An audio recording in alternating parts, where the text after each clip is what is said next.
जन्माष्टमी का दिन था। घर में चारों तरफ खुशियों का माहौल फैला हुआ था।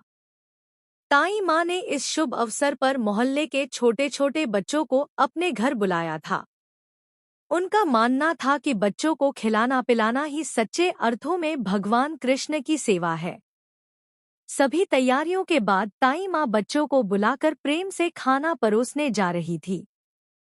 मगर तभी अचानक ईशा की नज़र उन पुड़ियों पर पड़ी जो खाने में डालने के लिए लाई गई थी।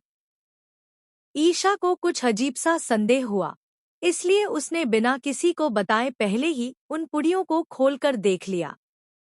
यह देखकर उसके होश उड़ गए। उन पुड़ियों में नमक नहीं, बल्कि सफेद पाउडर जैसा कोई खतरनाक पदार्थ भरा हुआ था।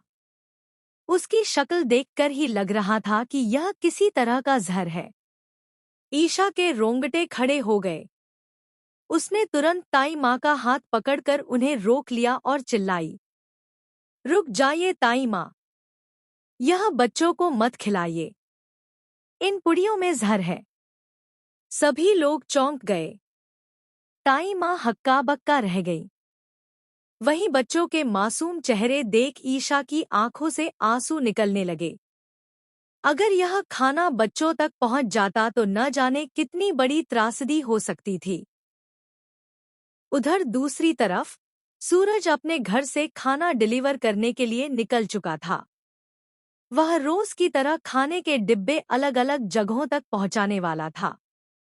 लेकिन जैसे ही वह रास्ते में पहुंचा, अचानक पुलिस ने उसे रोक लिया। पुलिस के एक अधिकारी ने सख्त आवाज में कहा, हमें खबर मिली है कि इस इलाके में ड्रग्स की सप्लाई हो रही है। शक है कि इन्हें खाने के डिब्बों में छुपाकर ले जाया जा रहा है। हमें तुम्हारी तलाशी लेनी होगी।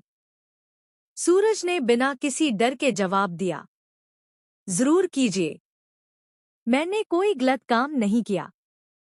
उसके मन में जरा भी डर नहीं था, क्योंकि उसे पूरा भरोसा था कि उसके पास सिर्फ खाना है। मगर जब पुलिस ने एक एक करके डिब्बे खोले, तो उनके होश उड़ गए। हर डिब्बे के अंदर खाने के साथ एक छोटी सी पुड़िया रखी हुई थी, और उन पुड़ियों में वही खतरनाक पाउडर भरा हुआ था। पुलिस तुरंत भड़क गई। उन्होंने कहा, तो यह सारा धंधा तुम कर रहे हो? हर डिब्बे के अंदर ड्रग्स छुपाकर ले जा रहे हो? अब तुम्हें जेल जाने से कोई नहीं बचा सकता। सूरज के चेहरे पर सदमे के भाव थे। वह बार बार कह रहा था, नहीं, यह सब झूठ है। मुझे इन पुड़ियों के बारे में कुछ भी नहीं पता। यह सब मेरे जीजाजी की करतूत है। उन्होंने ही ये पुड़िया डाली होंगी। आप चाहे तो उनसे पूछ लीजिए। लेकिन पुलिस उसकी एक भी बात सुनने को तैयार नहीं थी। उन्होंने उसी वक्त सूरज के हाथों में हथकड़ी डाल दी और जीप में बैठाकर थाने ले जाने लगे। यह खबर जैसे ही घर पहुंची, ईशा का दिल कांप उठा। वह रोती चिल्लाती हुई भागी और सूरज के पास पहुंची। पुलिस वालों के पैरों में गिरकर गिड़गिड़ाने लगी, कृपया इन्हें छोड़ दीजिए, ये निर्दोष हैं। सूरज ऐसा काम कभी नहीं कर सकता। आप जांच कीजिए, सच्चाई सामने आ जाएगी। लेकिन पुलिस वालों के चेहरे पर कठोरता थी। उन्होंने बिना कुछ सुने सूरज को जीप में बिठा लिया। इधर सूरज के जीजाजी का चेहरा सफेद पड़ चुका था।